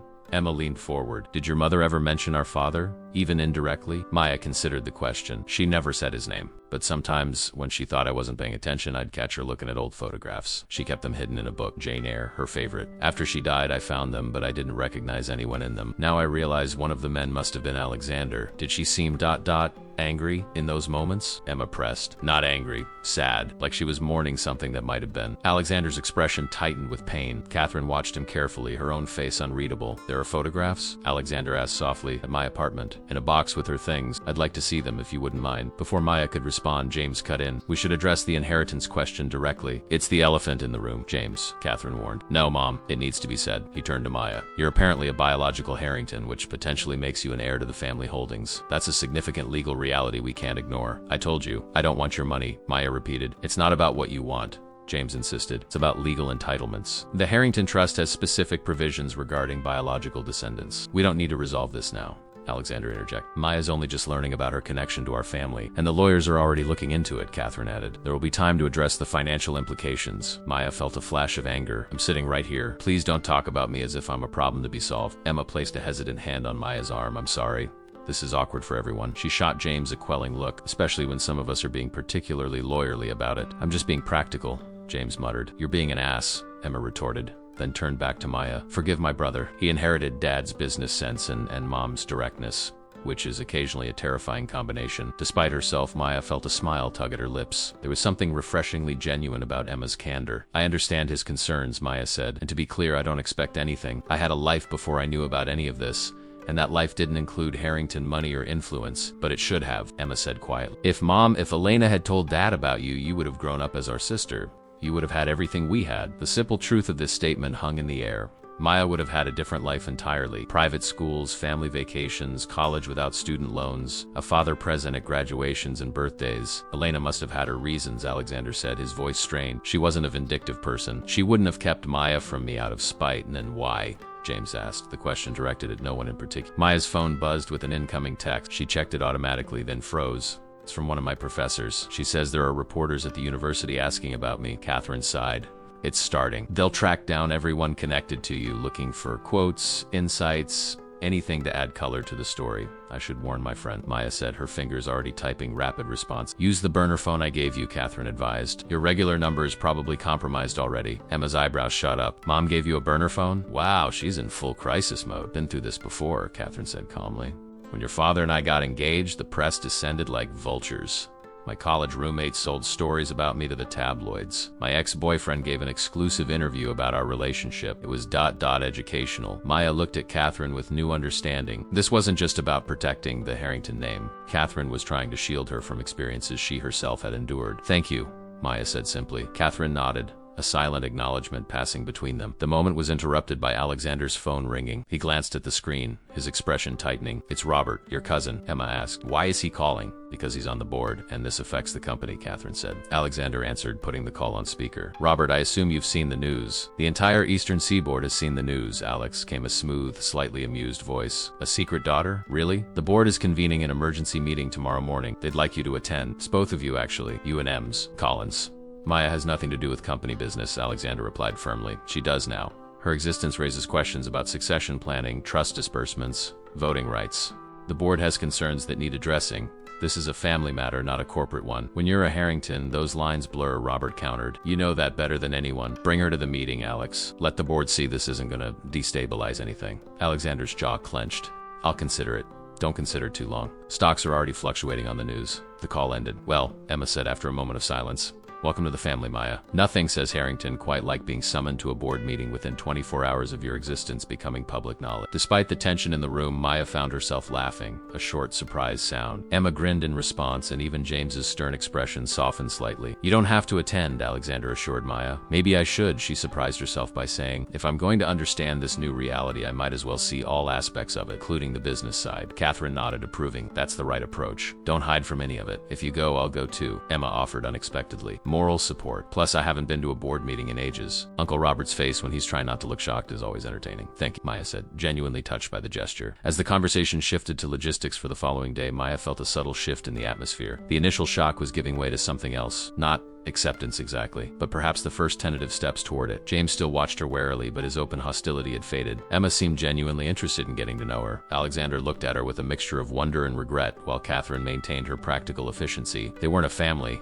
Not yet, perhaps not ever in the conventional sense, but they were connected now, for better or worse. Their lives irrevocably intertwined by blood, circumstance, and the power of a single photograph that had changed everything. The Harrington Group headquarters occupied the top 10 floors of a gleaming skyscraper in the financial district. As the private car pulled up to the building the next morning, Maya gazed up at the towering structure with its distinctive H logo emblazoned near the top. It was surreal to think that the man who had built this empire, who had shaped the very skyline of the city, was her biological father. Ready? Emma asked beside her, dressed in a simple but clearly expensive navy dress. She'd arrived at the penthouse an hour earlier, bringing coffee and pastries and what seemed to be a peace offering. As I'll ever be, Maya replied, smoothing down the black pantsuit Catherine had provided. It fit perfectly, as if tailored specifically for her. Maya had a suspicion it might have been. Alexander and Catherine were waiting for them at the private entrance, both the picture of corporate power in their matching dark suits. Catherine's expression was composed, but Alexander looked tense, the lines around his eyes more pronounced than the day before. Remember, Catherine instructed as they entered a private elevator, this is just a formality. The board has no actual say in family matters.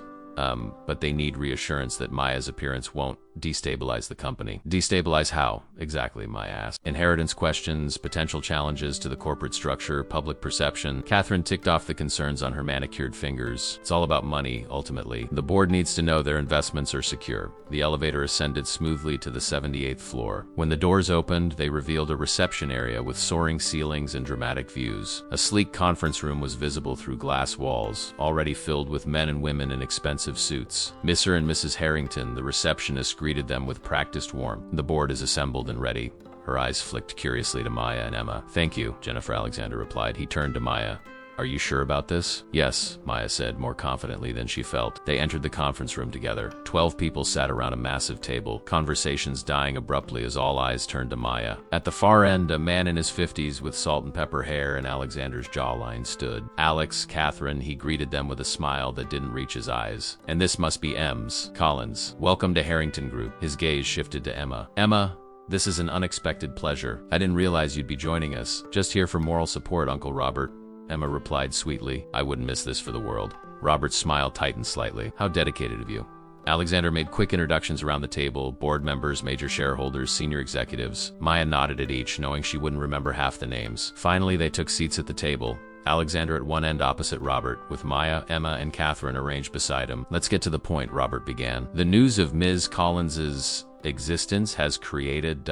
questions among our shareholders. The stock dipped 3 points yesterday afternoon. Temporary market jitters, Catherine dismissed. It will stabilize. Perhaps, Robert conceded. But the board requires clarity on several matters. First and foremost, paternity has been confirmed. Yes, Alexander replied firmly. Maya is my daughter, and her mother never made any financial claims against you or the company. Maya bristled at the implication. My mother wanted nothing from Alexander. She raised me on her own by choice. Robert's gaze shifted to her, assessing. A commendable independence of spirit, but you must understand our concern. The sudden appearance of a Harrington heir affects corporate governance, succession planning, and potentially ownership structure. Maya has made no claims on the Harrington fortune, Alexander stated. Yet one of the board members interjected. With respect, Alexander, Miss Collins's intentions today may change tomorrow. We need legal safeguards. What kind of safeguards? Catherine asked sharply.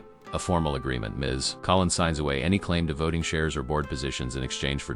single quotes. He glanced at Maya. Appropriate compensation. You want to buy me off? Maya asked, incredulous. We want clarity, Robert corrected smoothly. The Harrington Group employs thousands of people. Our stability affects their livelihoods. Maya felt a surge of anger. I didn't ask to be a Harrington. I didn't seek out this connection. I was perfectly content with my life before I knew any of this. And yet, here you are, Robert observed. At the table. At my invitation, Alexander said, his voice hard.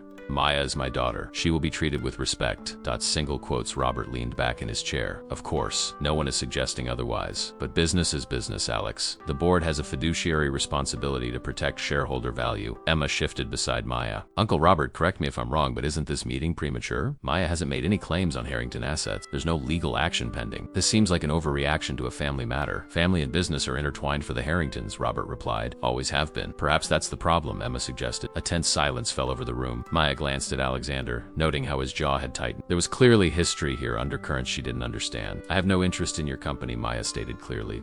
I didn't come here for money or power or position. I came because I wanted answers about my mother, about myself. Admirable, Robert said, his tone suggesting the opposite. But intentions change, circumstances change. Are you speaking from experience, Robert? Catherine asked coolly. Robert's expression hardened. I'm speaking as the CEO of this company and a concerned board member. You're speaking as someone with his own agenda, Alexander countered. Let's be honest about what this is really about. And what is that exactly? Robert challenged. Alexander leaned forward. For 20 years, you've been positioning yourself as my successor. You've cultivated relationships with the board, with shareholders. You've quietly suggested that James isn't ready, that Emma isn't interested. You've crafted a narrative where you're the only logical choice to lead when I step down. Murmurs rippled around the table. Maya watched Robert's face carefully, noting how his expression remained fixed in a mask of polite concern. That's quite an accusation, Alex. It's an observation, Alexander replied. And suddenly, there's another Harrington in the picture, a variable you hadn't accounted for. Maya has no experience in real estate or corporate governance, Robert pointed out. She's a waitress and a student teacher, by her own account. I'm not interested in running your company, Maya interjected, or sitting on your board, or owning your shares. Then you'll have no objection to formalizing that position, Robert pressed. I object to being treated like a threat when I've done nothing to deserve it, Maya shot back. I object to being asked to sign away rights I haven't even had time to understand. Emma placed a supportive hand on Maya's arm. This is absurd. Maya just found out she's a Harrington 3 days ago. She's still processing what that means personally, let alone legally or financially. The markets don't wait for personal processing, a board member commented. Neither does opportunism, apparently, Catherine observed dryly. Alexander raised a hand, silencing the growing tension. Here's what's going to happen. Maya will be given time, as much as she needs, to understand her position and make her own decision. There will be no pressure for legal agreements or settlements. In the meantime, I will personally guarantee that corporate governance remains stable. How exactly? Robert asked. I'll delay my planned retirement by 5 years, Alexander stated. Quote, that should provide ample time for all succession questions to be resolved. Maya saw Robert's expression flash with genuine dismay before he masked it. This, she realized, was the real issue. Alexander had been planning to step down, opening the door for Robert's ascension. Her appearance had disrupted that timeline. That's hardly necessary, Alex, Robert protested. I think it is, Alexander replied firmly. The company needs stability during this transition. I can provide that. The board members exchanged glances, clearly reassessing the situation. Maya could almost see the calculations happening behind their eyes. 5 more years of Alexander at the helm versus the uncertainty of Robert's leadership. If there are no objections, Alexander continued, I believe that concludes our business for today. The official statement has been released. Maya's existence has been acknowledged. The company will continue under my leadership for the foreseeable future. Any questions of inheritance or succession will be handled private through appropriate legal channel. The authority in his voice left no room for argument. One by one, the board members nodded their assent, some more reluctantly than others. Very well, Robert conceded, standing. Welcome to the family, Miss Collins. I look forward to getting to know you better. His smile didn't reach his eyes. As the board members filed out, Maya remained seated, processing what had just happened. Alexander had effectively used her existence as leverage to consolidate his own power. Whether that benefited her or not remained to be seen. That was ... single quotes, Maya began. Classic Harrington boardroom drama. Emma finished for her. Uncle Robert's been trying to edge Dad out for years. You just gave Dad the perfect excuse to slam the door in his face. You handled yourself well, Catherine commented, surprising Maya with what sounded like genuine approval. I didn't really do anything, Maya pointed out. You stood your ground, Catherine corrected. That counts for something in this family. Alexander approached, looking both tired and relieved. I'm sorry you had to go through that. Board politics are complicated, I noticed, Maya replied dryly. So you were planning to retire? Considering it, Alexander admitted. Catherine and I had been discussing it for a while. More time for travel, for her foundation work, maybe some teaching. A shadow crossed his face. The dreams I had before law school, helping communities access better education, they never completely died. Maya felt an unexpected connection to this man who might have been a very different father in another life, one who had followed his ideals instead of family expectations. Like mother, like daughter, she thought. They had both been drawn to education, to making a difference in children's lives. So what happens now? She asked. Now, Emma said, standing and smoothing her dress, we get out of this corporate prison and go somewhere we can actually talk like humans instead of stock portfolios. She glanced at her parents. I'm taking Maya to lunch, just the two of us. Sister bonding time. Catherine raised an eyebrow but nodded. A good idea. Your father and I have some matters to discuss with legal anyway. Don't let them intimidate you into signing anything, Emma Stage whispered to Maya. That's the first rule of being a Harrington. Never sign what you don't understand. I thought the first rule was never let them see you falter, Maya replied, recalling Catherine's words from the day before. Emma grinned. Mom told you that one, huh? There are a lot of first rules in this family. You'll learn them all eventually. As they left the conference room, Maya glanced back to see Alexander and Catherine in quiet conversation, their heads bent close together. For a moment, she could imagine them as they must have been at the beginning of their marriage, two ambitious young people building an empire together, making the best of the paths chosen for them rather than the ones they might have preferred. Her phone buzzed in her pocket. A text from Rico. * Media Circus at Emerson. Boss says take all the time you need, but people miss you. You okay? * Maya typed back quickly. * Surviving. It's complicated. Miss you too. * Friend from the restaurant? Emma asked as they entered the elevator. Yes. Apparently there's a media circus. It'll die down, Emma assured her. Something more scandalous always comes along. Trust me, I've been a Harrington my whole life. The news cycle moves on. Maya wasn't so sure. This wasn't just tabloid fodder, it was her life, irrevocably changed. As the elevator descended, she caught her reflection in the polished doors. The unfamiliar suit, the carefully styled hair, the uncertain expression in eyes that, as Emma had pointed out, were shaped just like Alexander's. Where are we going for lunch? She asked, pushing aside her unease. There's a little place near the university that makes amazing falafel, Emma replied. Far from anywhere the paparazzi would think to look for Harrington. I discovered it during my rebellious freshman year when I was trying to avoid being recognized. You had a rebellious phase? Maya couldn't help smiling at the thought.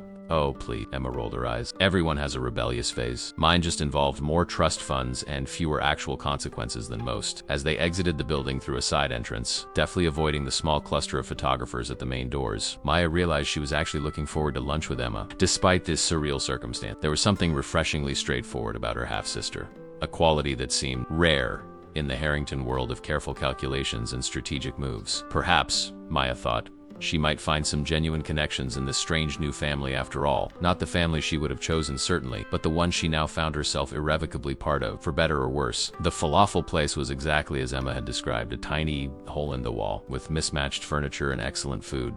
They sat at a corner table far from the windows. Two women who looked nothing alike yet shared half their DNA, so Emma said, unwrapping her sandwich, how are you really doing with all this? The unfiltered version, not the one you give my parents. Maya appreciated the directness. Honestly, I feel like I'm living someone else's life. 3 days ago, I was just Maya Collins' waitress and teaching student. Now I'm Maya Collins' secret Harrington daughter and tabloid sensation. The tabloids are the worst, Emma. When I was 16, they published photos of me in a bikini with some headline about Harrington-era's beach body. I didn't leave the house for a week. That's horrible, Maya said, genuinely appalled. You were just a kid, Emma shrugged. Comes with the territory.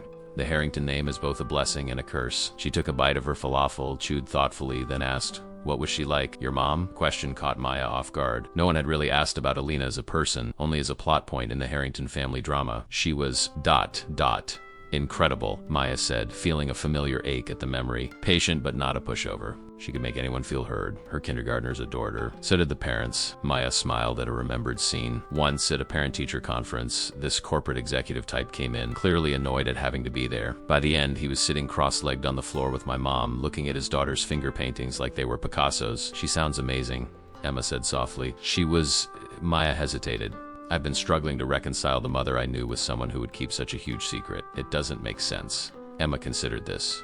Maybe she was protecting you. From what? From Alexander? From having a father? From this, Emma gestured vaguely. The Harrington circus. The scrutiny, the expectations, the constant pressure to be more, do more, represent the family properly. She looked down at her plate. It's not always easy being a Harrington. Maya studied her half-sister with new interest. Beneath the confident exterior, there was a vulnerability Emma rarely showed. What was it like growing up with Alexander as your father? Dad was ...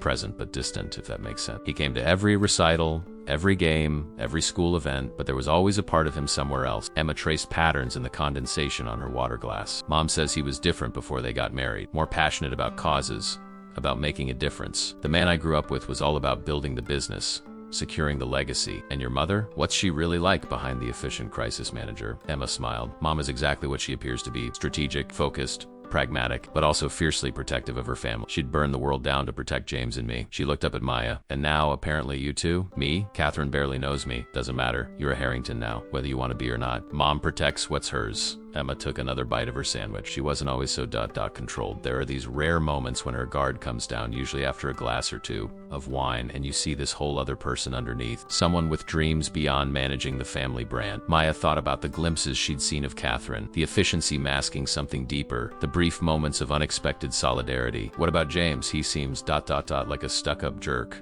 Emma supplied with a grin, working on it. James takes the Harrington name very seriously. He's been groomed to take over the company since he was in diapers. A lot of pressure. And you? What's your role in the Harrington master plan? Emma laughed. I'm the family disappointment. Art history major. No interest in real estate or corporate governance. I want to open a gallery someday, showcase emerging artists.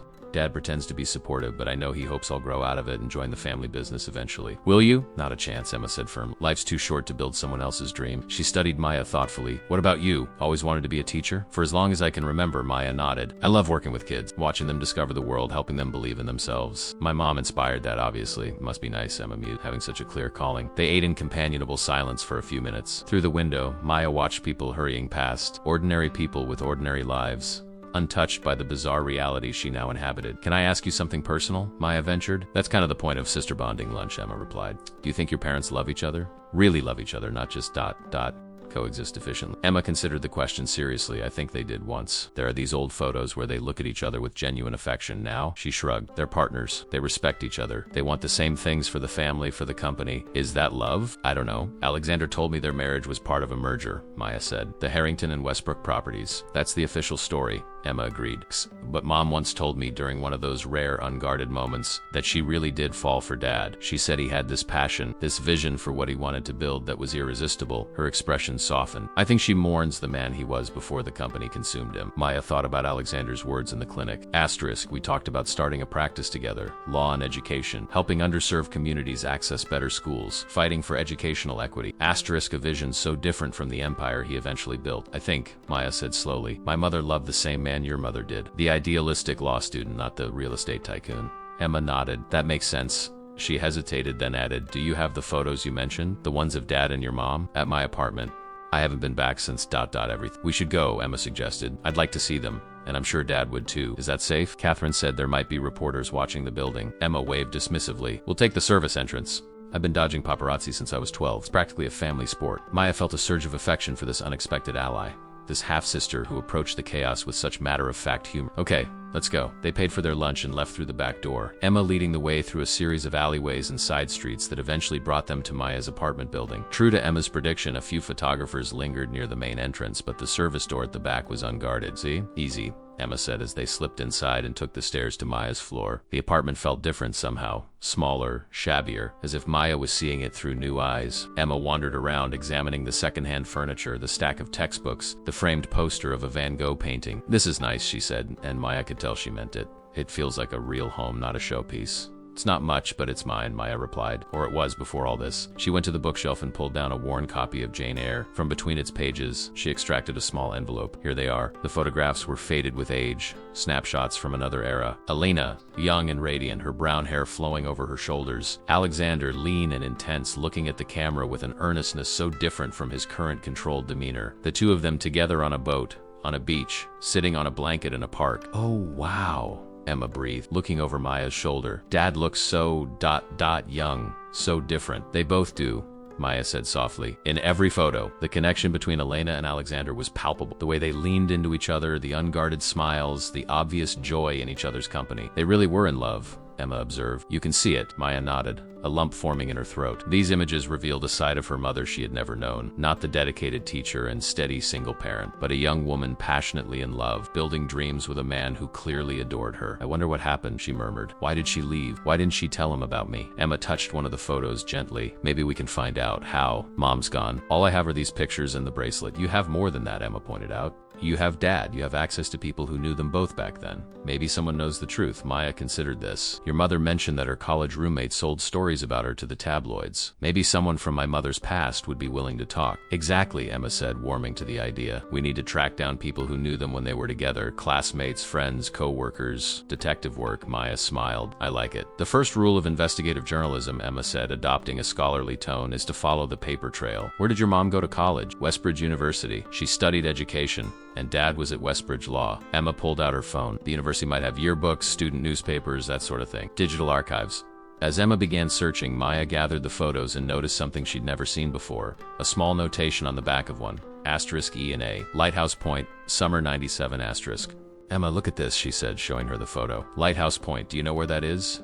Emma examined it. I think it's up the coast a bit. Dad used to take us to a lighthouse when we were kids. I said it was a special place. I never thought much about why. Single quote. She zoomed in on the image. That looks like it. Same cliff, same view. Maybe that's where we should start, Maya suggested. If it was a special place for them, there might be ... I don't know, clues. Something that might tell us why my mother left. It's worth a shot, Emma agreed. We could drive up tomorrow. It's only about an hour from here. Maya was about to respond when her phone rang. An unknown number. She almost ignored it, but something made her answer. Maya Collins? A woman's voice asked. Yes, this is Margaret Westbrook. I'd met briefly at the cafe yesterday. I believe you were with my brother-in-law, Alexander. Maya caught Emma's eye, mouthing Margaret Westbrook. Emma's eyes widened. Yes, I remember, Maya replied cautiously. I wonder if we might meet, Margaret continued. There are some things about Elena, your mother, that I think you should know. Maya's heart raced. You knew my mother? Very well. We were roommates in college before she and Alexander became involved. I've been following the news with great interest. There was a pause. The official narrative strikes me as incomplete. What do you mean? Not over the phone, Margaret said firmly. Can you meet me tomorrow? Alone, please. I'd prefer to keep this between us, at least initially. Maya looked at Emma, who was watching her intently. Actually, I was planning to visit Lighthouse Point tomorrow with Emma. There was a sharp intake of breath on the other end of the line. Lighthouse Point. Yes, that's ... fitting. Perhaps I could meet you there. Around noon? I'll be there. After ending the call, Maya turned to Emma. Your aunt knows something about my mother. She wants to meet us at the lighthouse. Aunt Margaret was Mom's friend first, Emma said thoughtfully. They were in the same social circle before Mom and Dad got engaged. If anyone would know the real story of what happened between Dad and your mother, it might be her. Maya gathered the photographs, slipping them carefully back into the envelope. Tomorrow, then, we might finally get some answers. Tomorrow, Emma agreed. She hesitated, then added, whatever we find out. Maya, whatever the truth turns out to be, you should know that I'm glad we found each other, even if the circumstances are completely insane. Maya felt a warmth spread through her chest. Me too. I never had siblings growing up. It was just me and Mom against the world. Well, now you have an extremely annoying little sister who will borrow your clothes without asking and probably crash on your couch during fights with our parents. Maya laughed. I think I can live with that. As they left the apartment, carefully avoiding the photographers still stationed out front, Maya felt a curious mixture of apprehension and hope. Tomorrow might bring answers about her mother's choices, about Alexander's past, about the chain of events that had separated them all for 27 years. For better or worse, the truth was within reach. All she had to do was be brave enough to face it. Lighthouse Point lived up to its name. A towering white structure perched on a rocky outcropping, its beacon facing the endless expanse of ocean. The day was clear but windy, the kind of early autumn weather that carried both summer's warmth and winter's promise. Maya and Emma arrived first, parking in the small gravel lot at the base of the cliff. They climbed the winding path in silence, each lost in thoughts of what revelations the day might bring. It's beautiful, Maya said as they reached the top. The view was spectacular, miles of coastline stretching in either direction, waves crashing against the rocks below. Dad used to bring us here for picnics when we were little, Emma recalled. He'd tell us to listen to the waves, that they carried stories from distant shores. She smiled at the memory. I never understood why this place was so special to him. Now I do. They found a bench facing the ocean and sat, the old photographs spread between them. In one, Elena and Alexander stood at this very spot, the lighthouse behind them, their hair windblown, expressions carefree. They look so happy, Maya said softly. They do, a voice agreed from behind them. They turned to see Margaret Westbrook approaching, elegant in a cashmere sweater and tailored pants despite the rugged setting. Her blonde hair, streaked with silver, was pulled back in a simple ponytail. Ms. Westbrook, Maya stood. Margaret, please. Her gaze shifted to Emma. I thought I asked you to come alone. Emma's my sister, Maya said simply. Whatever you know about my mother, about Alexander, she deserves to hear it too. Margaret considered this, then nodded. I suppose that's fair. She settled on the bench across from them, her eyes drawn to the photographs. May I? Maya handed her the pictures. Margaret examined them with a strange mixture of nostalgia and sadness. I remember when these were taken, she said. That summer before everything fell apart. Alina was radiant, wasn't she? So full of life. So certain of her path. You knew her well? Maya asked. We were roommates at Westbridge. I introduced her to Alexander, actually. Margaret's smile was tinged with regret. He was Catherine's boyfriend's friend. We were all part of the same social circle. Catherine, Elena, Alexander, and Robert. Uncle Robert? Emma asked, surprised. Margaret nodded. Robert and Alexander were inseparable back then. Best friends, though they came from different worlds. Alexander from old money, groomed to take over the Harrington Empire. Robert from more modest means, determined to climb the social ladder. And my mother? Maya prompted. Elena was brilliant. Scholarship student, passionate about education reform. She had this theory about early intervention programs for disadvantaged children. Margaret's expression soft. She and Alexander were an unlikely pair at first glance, but they shared a vision. They were going to change the world together. His legal expertise, her educational background. They were unstoppable.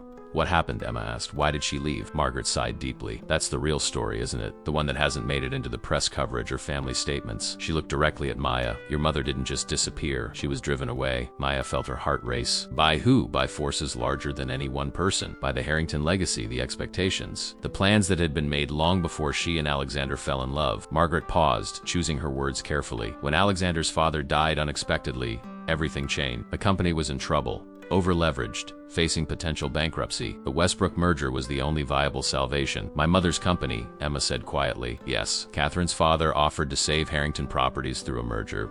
But on one condition, Alexander had to marry Catherine. It was old-fashioned, archaic even then, but both families saw it as cementing the alliance. Maya felt a chill, and Alexander agreed. He resisted at first. He and Elena were already planning their future together. The law practice, the educational outreach programs. Margaret's gaze drifted to the ocean. But then came the threats. Threats? Emma's voice sharpened. Not physical threats. More insidious. Elena's scholarship was suddenly under review. Her graduate school applications were mysteriously declined. The apartment she and Alexander shared had unexpected code violations that forced them out. Margaret's expression hardened. Nothing traceable, nothing obvious, just a systematic dismantling of their future together. Maya thought of her mother, young, vulnerable in love, but faced with the crushing weight of wealth and power aligned against her. Who was behind it? She asked, though she suspected the answer. William Harrington, Alexander's father, orchestrated most of it, even from his deathbed, but he had help. Margaret hesitated. From Robert, Emma inhaled sharply. Uncle Robert? Margaret nodded.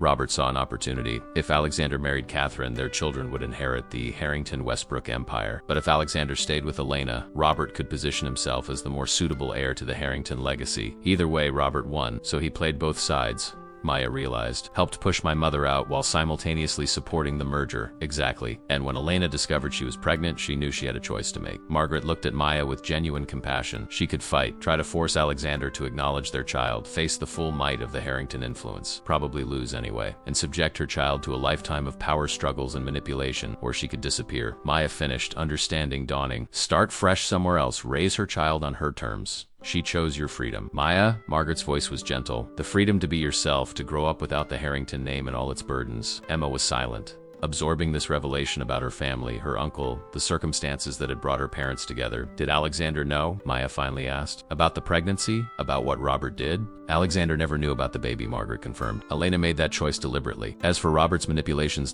single quotes, she sighed. I tried to tell Alexander years later, but by then, he and Catherine had built a life together. They had James. Then Emma. The company was thriving. What good would it have done to reopen old wounds? The truth is always good, Emma said firmly, no matter how painful. Maya studied Margaret's face, seeing genuine regret there. Why tell us now, after all these years? Because when I saw you with Alexander at that cafe, I recognized you immediately. You have Elena's spirit in your eyes. And I saw how Alexander looked at you, with that same mix of wonder and regret he used to have when Elena's name was mentioned. Margaret leaned forward. The official story that Elena chose not to tell Alexander about you, it's true, but incomplete. She didn't tell him because she believed she was protecting you both from an impossible situation. And you're telling us because ... because the past has a way of repeating itself if we don't learn from it. Margaret's gaze shifted to Emma. Robert is still playing the same game, still manipulating for power and position. The board meeting yesterday proved that. And now you, Maya, have unwittingly become his newest pawn. A heavy silence fell, broken only by the crash of waves and the cry of seagulls. The three women sat with these revelations, each processing their implications. Does Catherine know?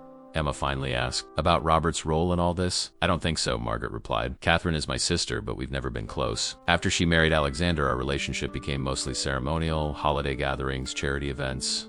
We maintain appearances, just like everything else in this family, Emma muttered. Maya stood, walking to the edge of the cliff. The wind whipped her hair, echoing the turbulence inside her. Her mother's choices suddenly made sense. The fierce independence, the determination to give Maya a normal life, the wistful glances at old photographs hidden in books. My mother never stopped loving him, she said, more to herself than the others. Even after everything, she kept his picture, the bracelet he gave her. Elena Collins was the strongest woman I've ever known, Margaret said, joining her at the cliff's edge. She made an impossible choice, sacrificed her own happiness for years. Kind of courage few possess. Emma approached, standing on Maya's other side. So what do we do with this information? Tell Dad? Confront Uncle Robert? Maya considered the question carefully. The truth she now possessed was powerful, potentially destructive. It could rewrite the Harrington family history, upend long-established relationships, expose decades of manipulation and deceit. I think, she said slowly, we need to talk to Alexander and Catherine together.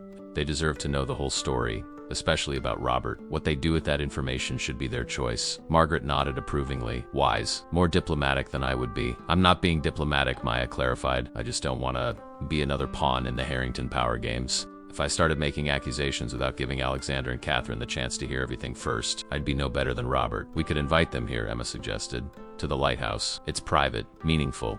Tomorrow, Maya decided. Let's give ourselves time to process everything first. As they walked back down the cliff path toward their cars, Maya felt a strange sense of peace settling over her. The mystery of her mother's choices had been solved, replaced by a profound appreciation for Elena's strength and sacrifice. Will you be all right? Margaret asked as they reached the parking area. I think so, Maya replied. It's a lot to take in, but at least now I understand. Margaret touched her arm gently. Elena would be proud of the woman you've become. I see so much of her in you, not just in your appearance, but in your dignity, your thoughtfulness. Thank you for telling us the truth, Maya said. It couldn't have been easy. Long overdue, Margaret replied. She glanced at Emma. Take care of each other. The Harrington world is beautiful but treacherous. As Margaret drove away, Maya and Emma lingered by their car, both reluctant to leave this place that had finally yielded its secrets. Are you okay? Maya asked, noticing Emma's pensive expression. Just processing the fact that my parents' marriage was essentially arranged, and Uncle Robert has been manipulating our family for decades. Emma attempted a smile. Standard Tuesday revelation, Maya laughed despite herself. Your sense of humor in the face of family drama is survival mechanism, Emma replied. When you grow up a Harrington, you either develop a sense of humor or a drinking problem. I chose the healthier option. They drove back to the city in comfortable silence, each lost in thought. As the skyline came into view, the distinctive Harrington buildings jutting against the horizon, Maya felt a shift in her perception. These weren't just imposing symbols of wealth and power anymore. They were tangible manifestations of choices made, paths taken and not taken, dreams sacrificed. What will you do now? Emma asked as they neared the city. After we tell Mom and Dad everything, Maya considered the question. Go back to teaching eventually. Finish my degree. Try to figure out what being a Harrington means on my own terms. And the money? The inheritance? I don't know, Maya admitted. Maybe set up a scholarship fund for education students. Something my mother would have appreciated. Emma nodded approvingly. I think Dad would support that. It connects to the dreams they once shared. What about you? Will you still open your gallery? More determined than ever, Emma confirmed. Knowing what my parents gave up for family expectations makes me even more committed to following my own path. They arrived at the penthouse safe house to find Alexander and Catherine waiting for them. The older couple sat at the dining table, documents spread before them, their expressions serious. Where have you been? Catherine asked, looking up. We were worried. Lighthouse Point, Emma replied, with Aunt Margaret.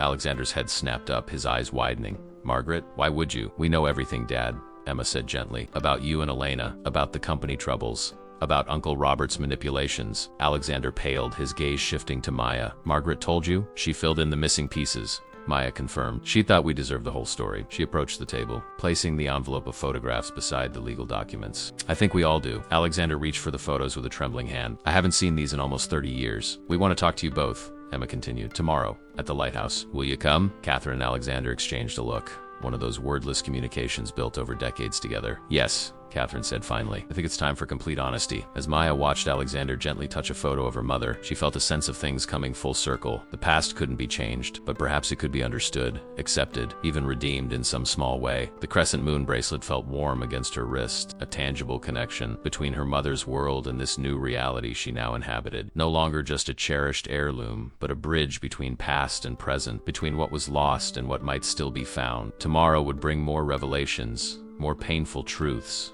perhaps even healing. But for tonight, Maya Collins, daughter of Elena, daughter of Alexander, waitress, teacher, unexpected heiress had finally found what she had been seeking all along, understanding of who she was and where she came from. The rest would follow in its own time.